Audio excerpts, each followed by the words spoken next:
والسابقون الأولون من المهاجرين والأنصار والذين اتبعوهم بإحسان رضي الله عنهم ورضوا عنه.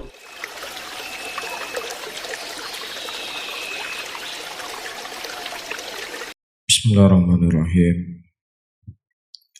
Assalamualaikum warahmatullahi wabarakatuh. Alhamdulillah hamdan katsiran thayyiban mubarakan fih mubarakan alaih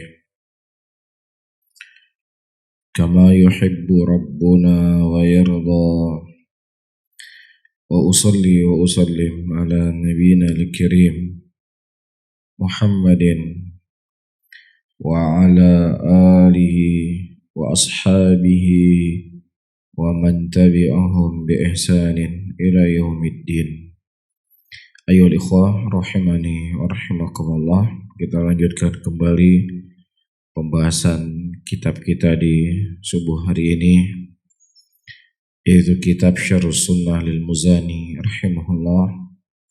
Dan kita masuk kepada pembahasan yang baru, di mana beliau rahimahullah berkata, wa ahlul jannati yawma idzin fil jannah yatana'amun wa bisunufil ladzati yataladzadzun bi afdalil karamah yuhbarun fahum hayna idzin ila rabbihim yandurun la yumaruna fin nadhar ilayhi wa la yashakkun fawujuhuhum bi karamati nadhirah wa a'yunuhum bi fadlihi ilaihi nadhirah fi na'imin da'imin muqim la yamassuhum fiha nasabun wa ma hum minha bimukhrajin ukuluha da'imun wa dhilluha tilka uqbal ladzina ittaqaw wa uqbal kafirin an-nara. Kata Imam Muzani rahimahullah, orang-orang yang mereka diberikan kenikmatan oleh Allah Subhanahu wa taala sebagai penghuni surga, mereka akan menikmati seluruh apa yang ada dalam surga tersebut. Inilah balasan bagi orang-orang yang mereka istiqamah di jalan Allah, bersabar untuk menjalankan ketaatan dan bersabar untuk menjauhi dosa dan maksiat. Alladzina yaquluna rabbuna Allah thumma istaqamu tatanazzalu alaihimul malaikatu alla takhafu wa la tahzanu wa ubshiru bil jannati allati kuntum tu'adun. Dan orang-orang yang berkata Rabb kami adalah Allah, kemudian mereka istiqamah di jalan Allah Subhanahu wa taala, tatanazzalu alaihimul malaikatu, ketika dia akan meninggal Allah Subhanahu wa taala mengutus kepadanya malaikat, yang malaikat tersebut memberikan dua khabar kepadanya, alla takhafu wa la tahzanu, jangan engkau takut dan jangan engkau bersedih. Jangan engkau takut apa yang kau hadapi dari kematianmu dan apa yang setelahnya dari alam barzakh. Karena sesungguhnya bekal yang telah engkau persiapkan untuk bertemu Allah dengan istiqamahmu, ini akan memberikan kebaikan untukmu. Wala tahzanu, jangan kau bersedih apa yang telah kau tinggalkan dari istri, anak dan hartamu. Sesungguhnya Allah Subhanahu wa taala menjamin untuk menjaga mereka semuanya.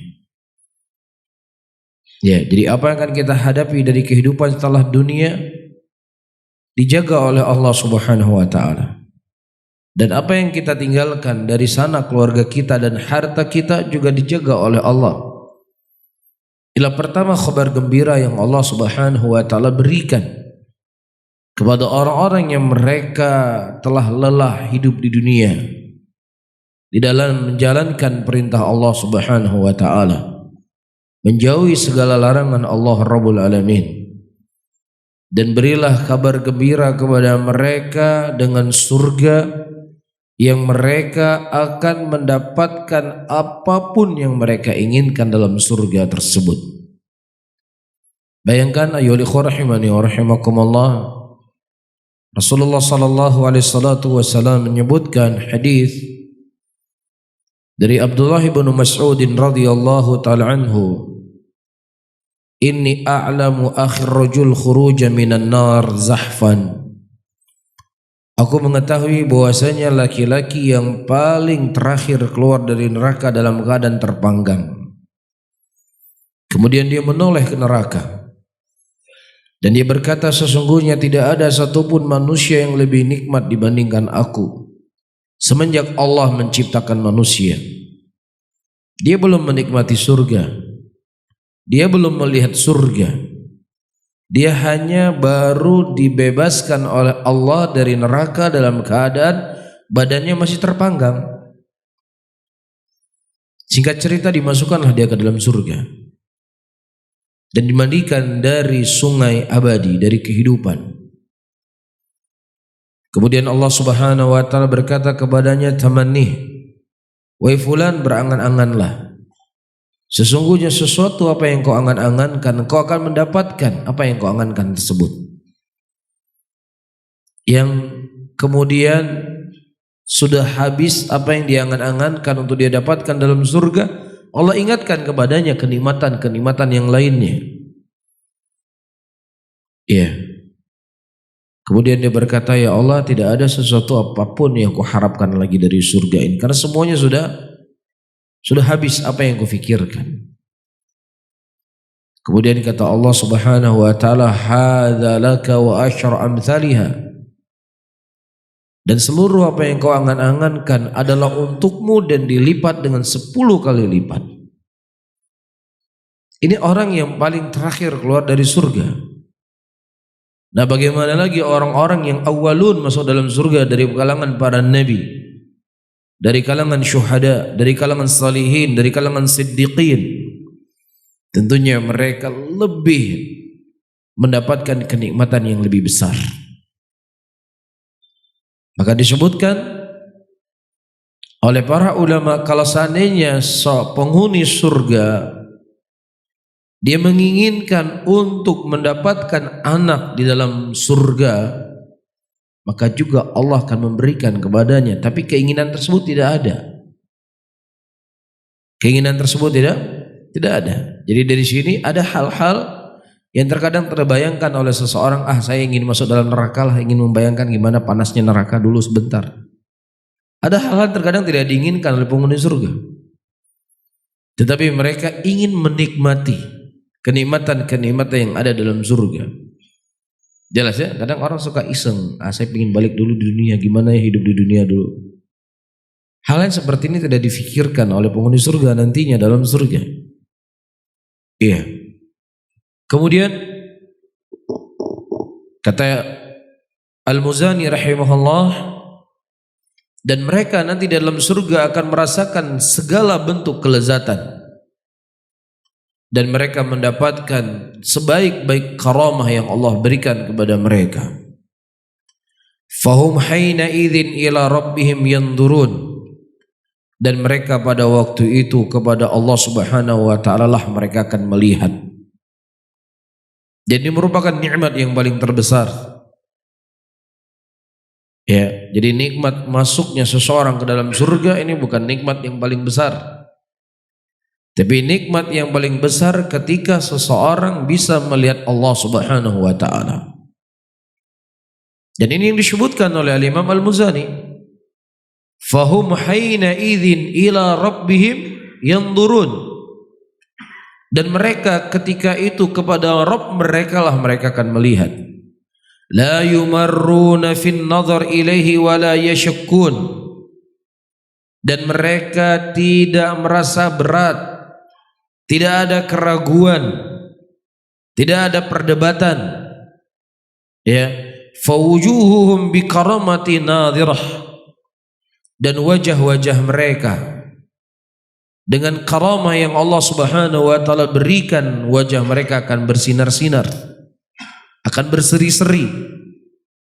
Wa ayunuhum bifadlihi ilaihi nadhirah, dan mata-mata mereka dengan kemuliaan Allah mereka akan melihat Allah Subhanahu wa taala.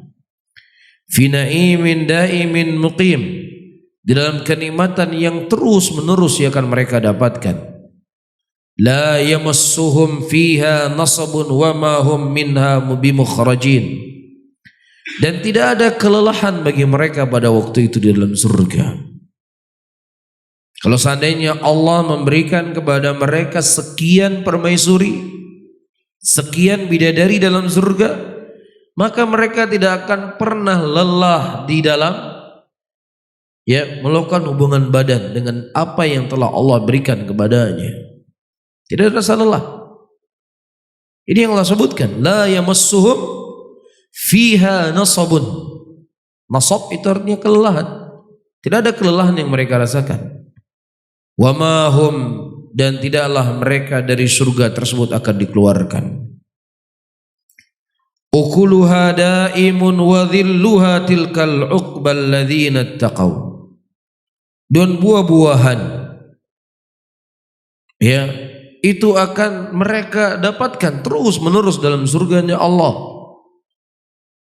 dan itu merupakan ukubah, balasan yang diberikan kepada orang-orang yang bertakwa. Adapun ukubah bagi orang-orang kafir itu tempatnya di dalam neraka.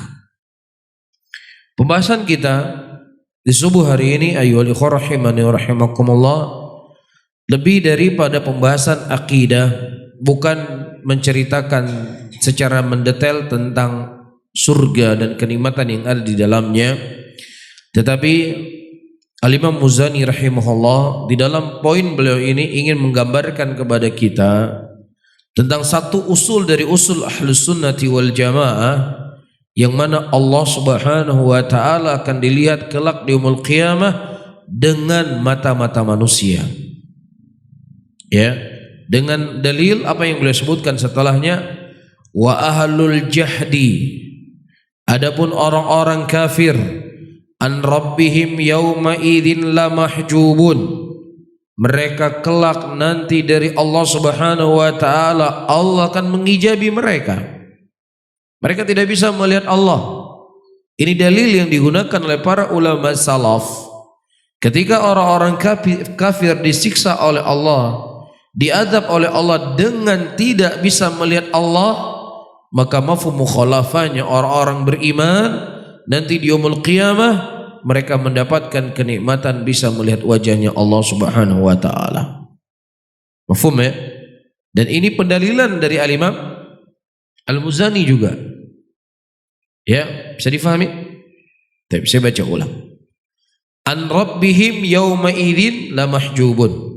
Orang-orang kafir nanti di yaumul qiyamah mereka diazab oleh Allah Subhanahu wa taala dengan tidak bisa melihat Allah. Allah menghijabi dirinya dari orang kafir.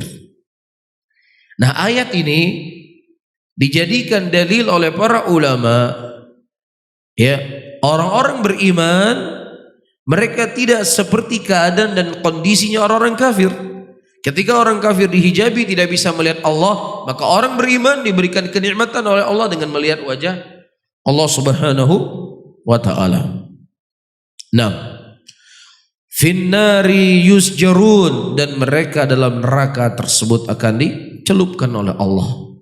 Labisa ma qaddamat lahum anfusuhum an sakhitallahu alaihim wa fil adabihum khalidun.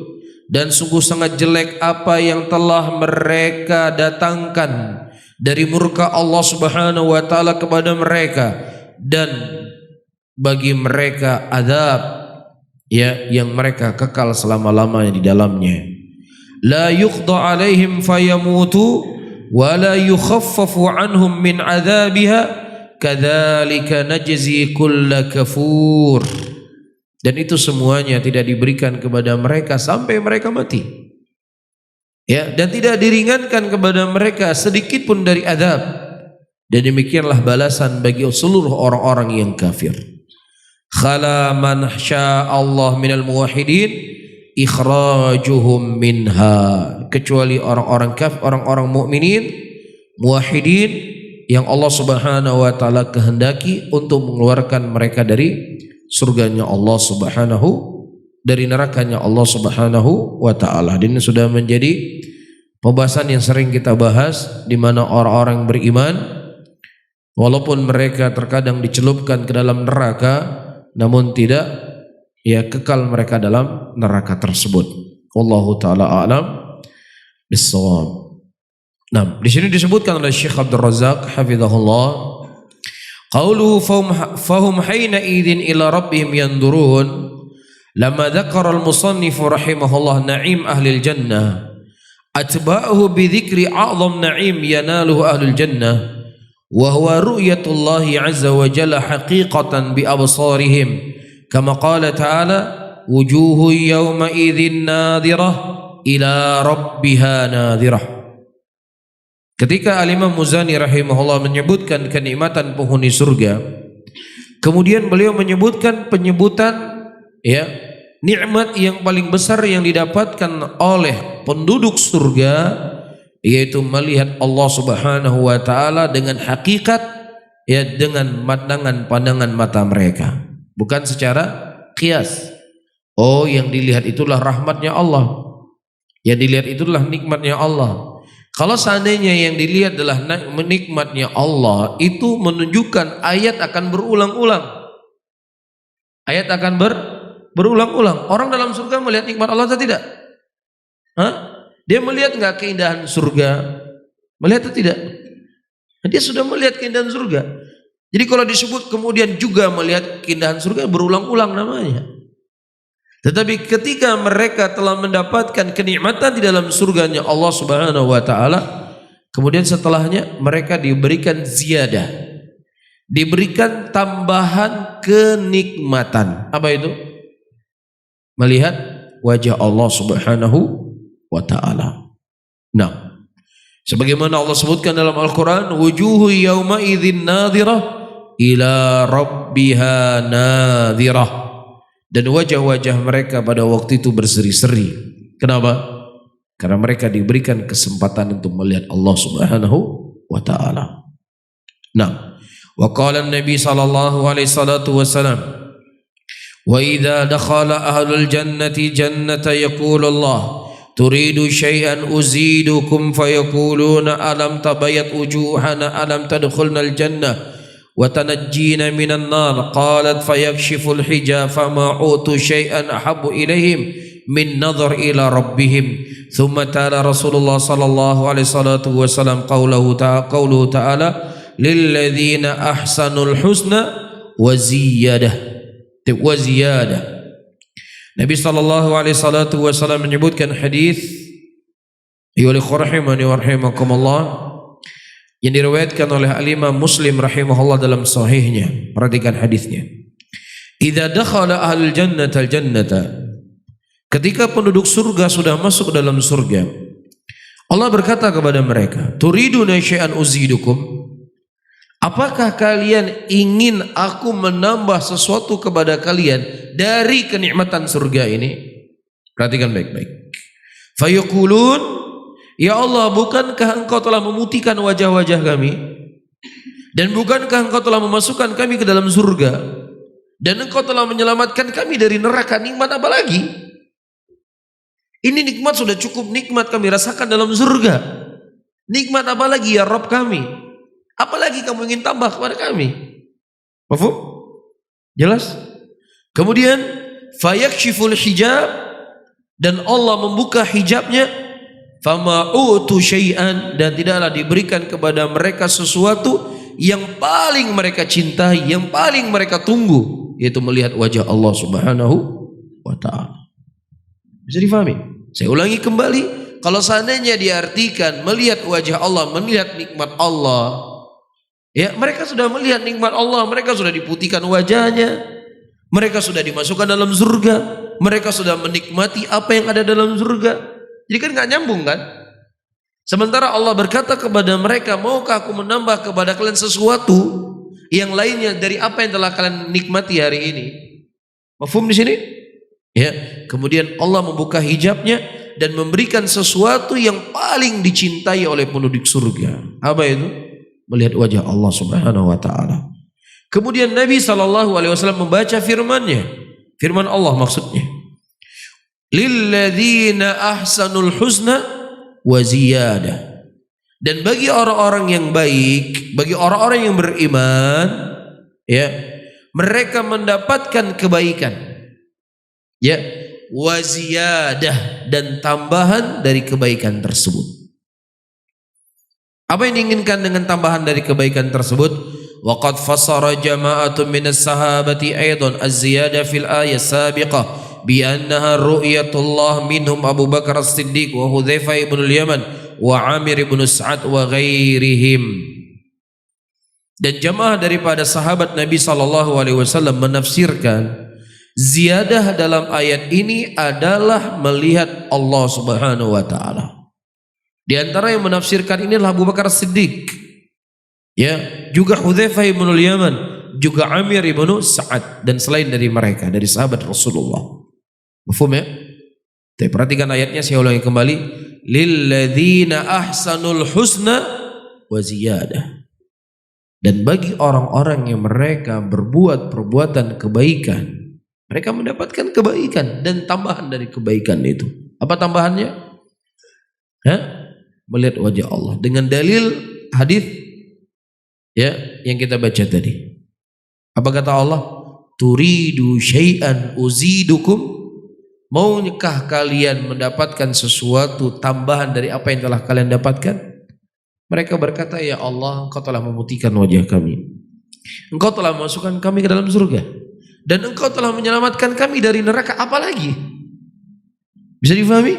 Ternyata Allah tambah kepada mereka dengan melihat wajah Allah Subhanahu wa ta'ala.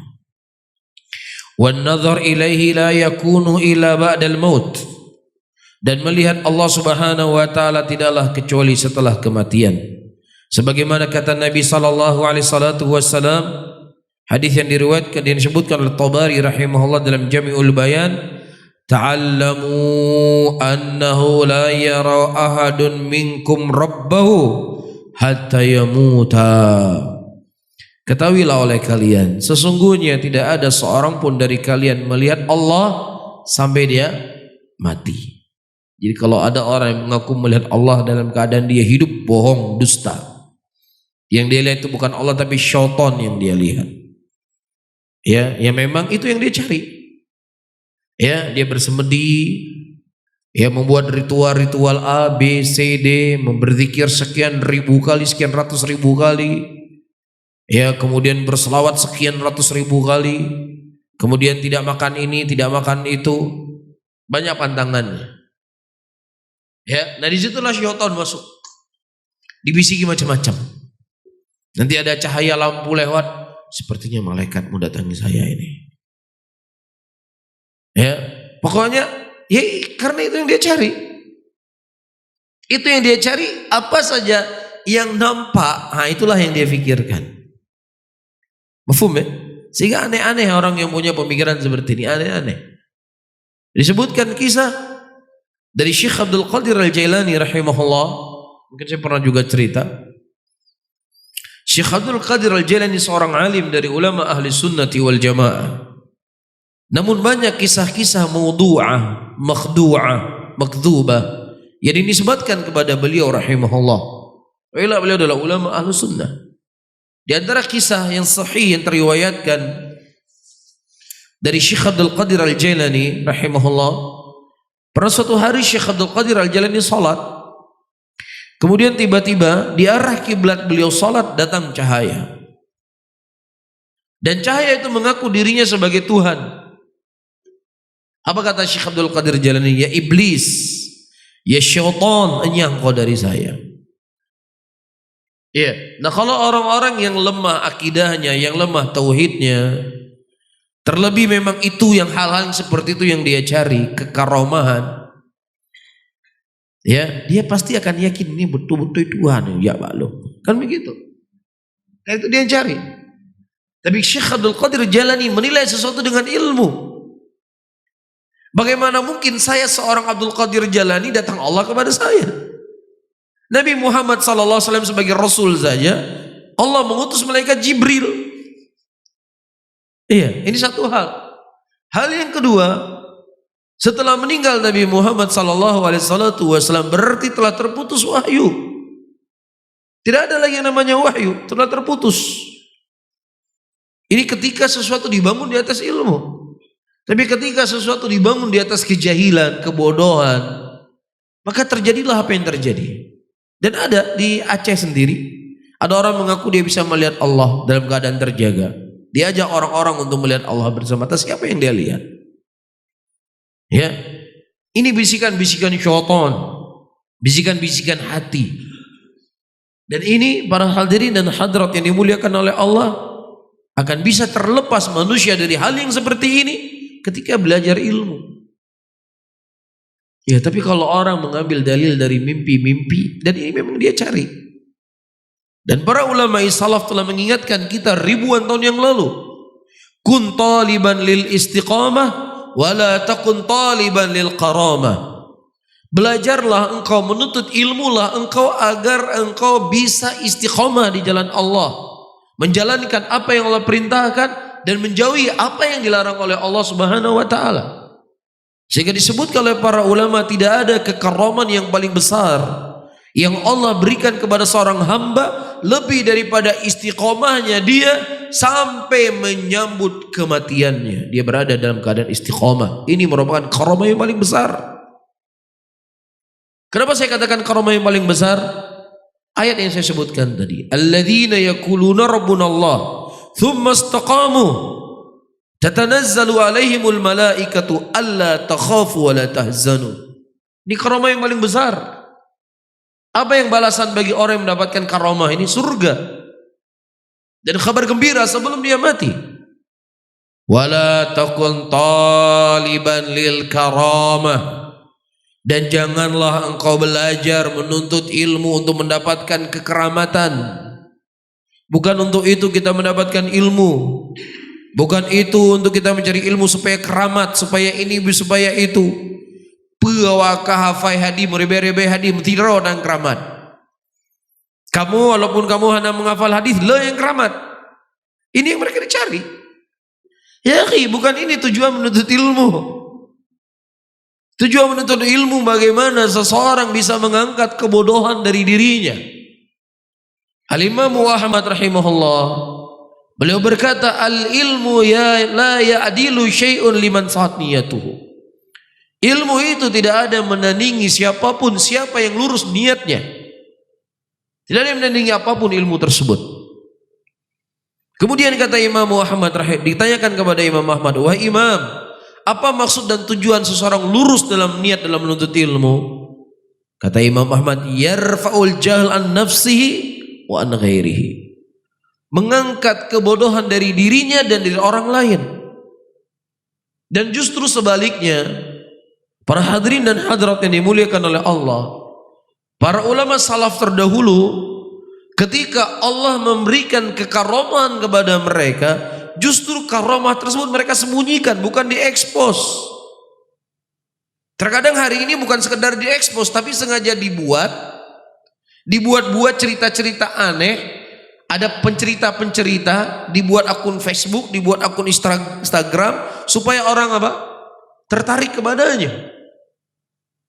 Iya, disebutkan dalam sebuah kisah, mungkin kisah yang sering saya ceritakan. Ya, Muhammad ibnu Munkadir adalah seorang alim bin ulama Mekah di zaman tabi'in, termasuk ulama besar di kota Mekah. Pada waktu itu terjadi musim kemarau yang sangat panjang di kota Mekah. Berangkatlah Muhammad ibnu Munkadir ke masjid. Kemudian tiba-tiba dia melihat ada seorang laki-laki yang sedang berdoa. Sedang berdoa, ya Allah turunkan hujan kepada kami ya Allah. Selesai dia berdoa, Allah turunkan hujan. Ini kan karamah. Kita tidak menafikan adanya karamah. Karamah itu ada. Begitu cepat Allah mengabulkan doa orang ini. Akhirnya Muhammad ibnu Munkadir, beliau ini penasaran. Apa amalan orang ini sehingga Allah Subhanahu wa taala mengabulkan doanya begitu cepat. Apa amalannya ya? Bukan jampi-jampinya ya, bukan lain sebagainya. Apa amalan soleh yang dilakukan? Kemudian dia pulang diikuti oleh Muhammad ibnu Munkadir. Setiba di rumahnya, kaget laki-laki ini. Kemudian Muhammad ibnu Munkadir berkata, "Wahai fulan, sesungguhnya aku melihat engkau tadi berdoa, selesai engkau berdoa Allah menurunkan hujan. Apa amalan yang kau lakukan?" Apa kira-kira jawabannya? Oh ya, terima kasih, jazakallah khairan. Ya, tolong Anda sampaikan di pengajian kalau saya ini doanya cepat sangat terkabul. Gak ada. Kata laki-laki ini, "Wahai Muhammad ibnu Munkadir, jangan kau ceritakan kepada siapapun apa yang kau lihat dariku. Yang kedua, mulai sekarang jangan pernah kau datangi rumah saya. Jangan kau datangi rumah saya." Kenapa? Karena Muhammad ibnu Munkadir ini ulama besar di kota Mekah. Orang yang paling alim di kota Mekah. Kok bisa orang yang paling alim di kota Mekah masuk ke rumah laki-laki ini? Berarti laki-laki ini lebih hebat dari Muhammad ibnu Munkadir. Kan begitu? Dan yang ketiga, setelah kejadian itu laki-laki tersebut menghilang dari kampungnya. Ini yang disebut sebagai wali Allah. Karena wali Allah adalah orang-orang yang mereka menjalankan perintah Allah. Ala inna awliya Allah la khaufun alaihim wa lahum yahzanun alladzina amanu wa kanu yattaqun. Ketahuilah bahwasanya wali-wali Allah adalah orang-orang yang mereka tidak ada rasa takut dan khawatir, dan mereka adalah orang-orang yang beriman dan orang-orang yang bertakwa, kata Allah. Ini ciri-ciri wali Allah. Sehingga sebagai bentuk ketakwaan seseorang adalah tidak suka untuk pamer dan memuji dirinya. Wala tuzakku anfusakum, dan jangan kau puji diri-dirimu sendiri. Sesungguhnya Allah yang lebih mengetahui siapa yang lebih berhak untuk dipuji. Bisa difahami? Jadi wali Allah justru dia menyembunyikan kelebihan yang dimiliki yang Allah berikan kepadanya. Makanya di sana para ulama menyebutkan farqun baina auliya Allah wa auliya syaitan. Kalau wali Allah menyembunyikan kelebihan yang dia dapatkan, kalau wali syaitan sengaja pamer. Yang enggak ada dibuat ada. Supaya wajahnya mungkin terlalu bercahaya, bersinar-sinar, ya mungkin pasang lampu, tah bagaimana mungkin jadinya. Ada sinar, ada foto, namanya foto ya, cahaya. Ketika ada pantulan cahaya kan mukanya jadi putih kan. Putih seperti, ya putih, pantulan cahaya. Kalian wali kamu muka putih udah di foto. Kalau Fir'aun hidup diberdirikan di sini, ada cahaya selain foto, putih juga wajah dia. Tapi karena memang itu yang dicari, ya ini yang ada di kepalanya, keramat, dapat. Ya, sehingga karena sudah mengangkat dia sebagai orang keramat, apapun dipercaya. Apapun dipercaya. Apapun.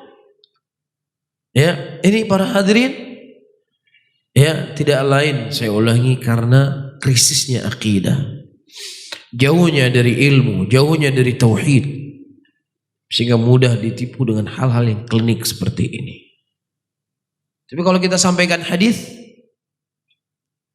ya pasti ada yang akan disanggah. Ya, pasti ada sanggahannya.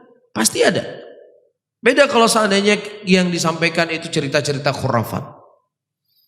Ya, saya membaca sebuah tulisan pendek, cukup menarik, dan memang demikianlah.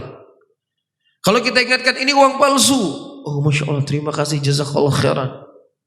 Tapi kalau kita sampaikan ini hadis palsu, jangan percaya hadis palsu, Wahabi kamu. Ya begitulah kondisi manusia. Ya semakin jauh dengan ilmu. Nasallallahu salamata wal afiyah. Sehingga yuwali kharahimani wa rahimakumullah, ya membuat kita harus lebih banyak bersyukur. Saya sering mengingatkan ini pada diri untuk saya dan antum semuanya. Tidak ada kenikmatan yang lebih besar yang Allah berikan kepada seorang hamba lebih daripada nikmat hidayah. Tidak ada nikmat yang lebih besar yang diberikan oleh Allah lebih daripada nikmat mengenal akidah yang sahih. Akidah Rasulullah sallallahu alaihi wasallam Ya dengannya kita akan terjaga dunia kita dan juga akan terjaga akhirat kita. Tapi ketika seseorang itu jauh dari akidah yang sahih, rusak agama, rusak dunianya dan rusak akhiratnya. Ya, di Aceh Selatan sana, bukan Aceh Selatan, di Nagan Raya, saya dapat cerita wallahu alam bisawab. Cuma ceritanya masyhur. Di sana ada kuburan dianggap sebagai kuburan keramat. Iya, keyakinan sebagian masyarakat kalau masuk ke kuburan tersebut itu bisa melihat orang tuanya, bertemu dengan orang tuanya dalam kelambu tersebut. Tapi syaratnya harus menyembelih hewan dulu, kenduri, sapi atau kambing. Ya betul. Nah, kalau seandainya sudah masuk dalam kuburan, nggak bertemu sama ibunya, nggak bertemu sama bapaknya, penjaga kuburan akan berkata, ya sepertinya kurang ikhlas dalam menyembelih, sembelih digadut. Lebih raya lu molom nengko, baju merempaknya orang sih. Dipercaya. Rusak nggak agamanya? Rusak nggak dunianya? Rusak dunianya, rusak akhiratnya. Karena jauh dari akidah yang benar. Iya.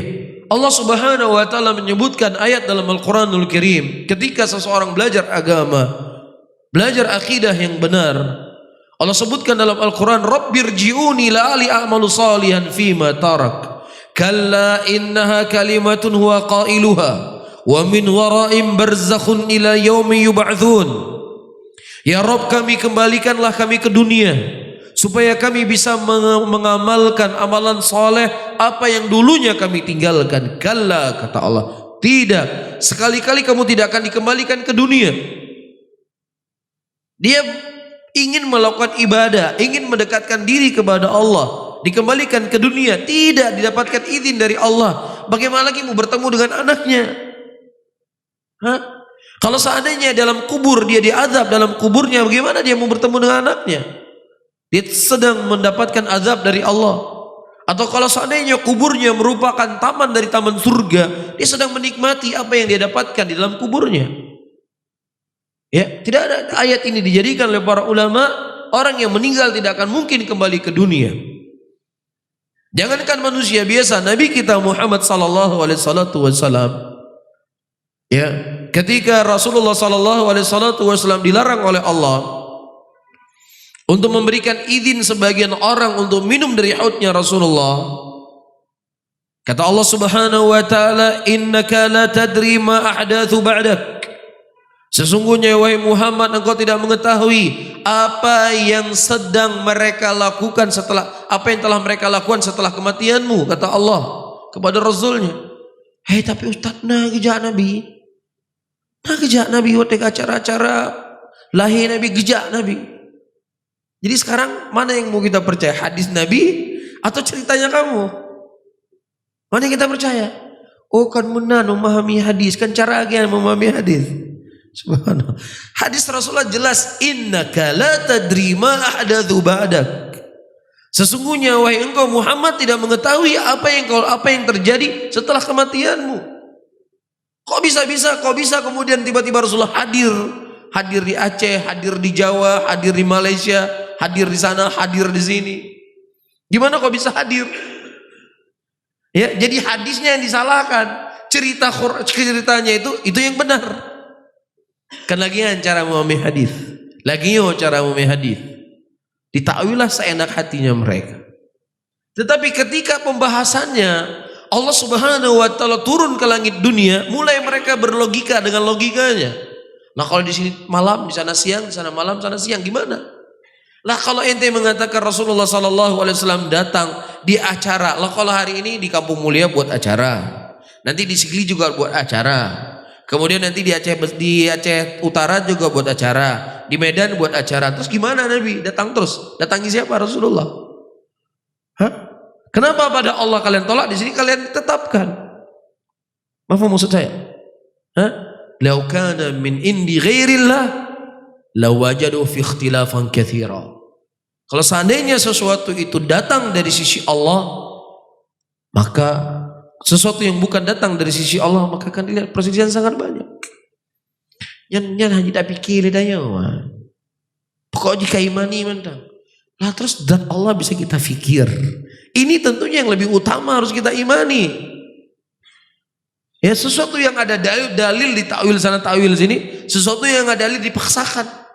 Itu bisa nyambung. Ya. Nah, kalau seandainya hal yang seperti ini seseorang bebas untuk berbicara, tidak boleh diluruskan, tidak boleh diingatkan. Ya, orang akan berbicara sesuka hatinya tentang agama ini. Semaunya dia.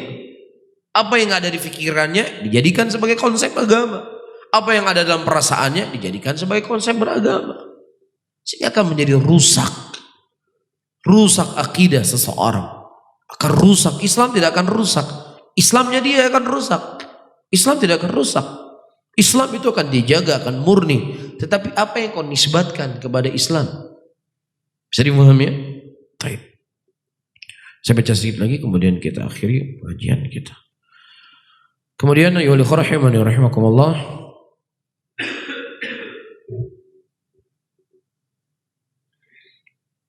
Saya baca sedikit lagi kemudian kita akhiri pengajian kita. Walidha kana min du'ain Nabi sallallahu alaihi wasallam fi salatihi Allahumma inni as'aluka ladzatan nazar ila wajhika wasyuq ila liqa'ik fi ghairi darra mudhirrah wala fitnatin mudillah. Hadisnya diriwayatkan oleh Imam An-Nasa'i dalam kitab Mujtabi dan disahihkan oleh Syekh Albani dalam Kalimat Thayyib.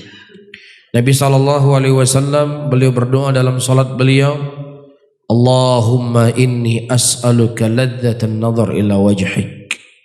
Ya Allah, aku meminta kepadamu ya Allah dari kelezatan melihat wajahmu.